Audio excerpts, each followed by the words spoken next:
KKTV 11 News at 10.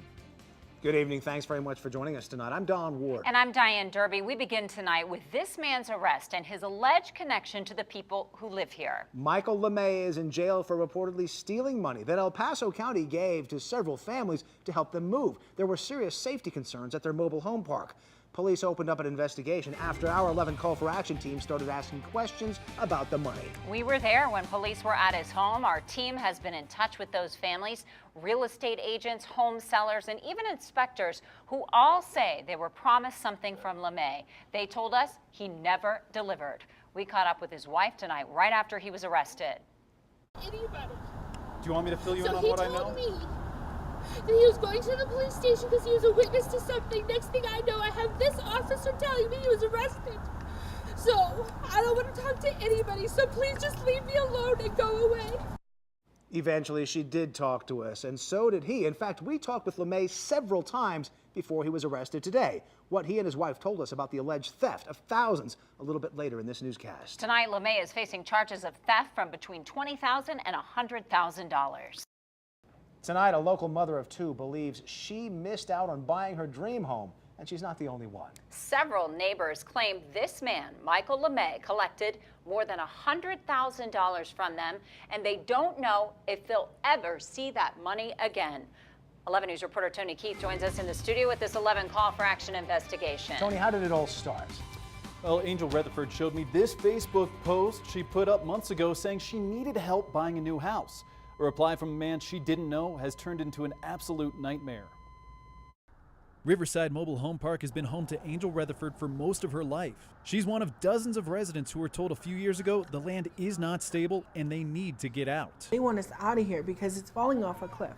With the threat of mudslides, El Paso County stepped in, offering Angel and her neighbors thousands of dollars to move. $24,827 or 46. Not knowing how to buy a home, Angel turned to social media. This Facebook post says in part, "We do have $25,000 to put down on a house from the state. If you know anyone who is willing to work with us, it's my husband and I and our twin 7-year-old boys." Mike LeMay wrote back saying he was a private lender and could help.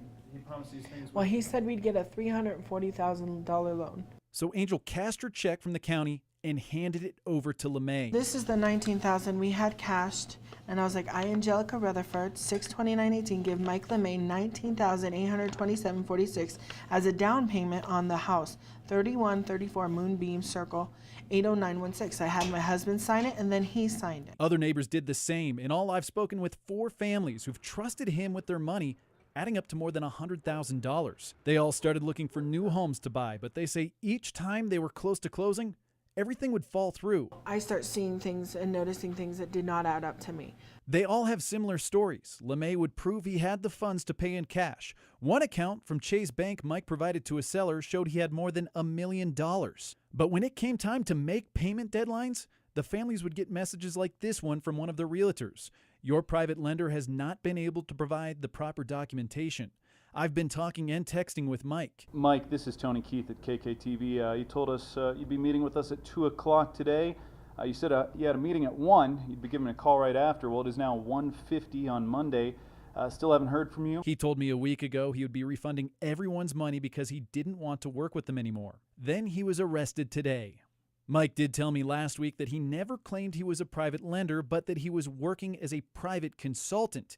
He also admitted to missing deadlines. This man has no mercy, no compassion, no nothing. He just, it's money for him. Now, tonight I spoke with the suspect's wife right after his arrest. If my husband did such things that I have no clue about, that I am very sorry. That you have been hurt. And as of tonight, these families don't know if they'll ever get that money back. Wow. All right, Tony Keith,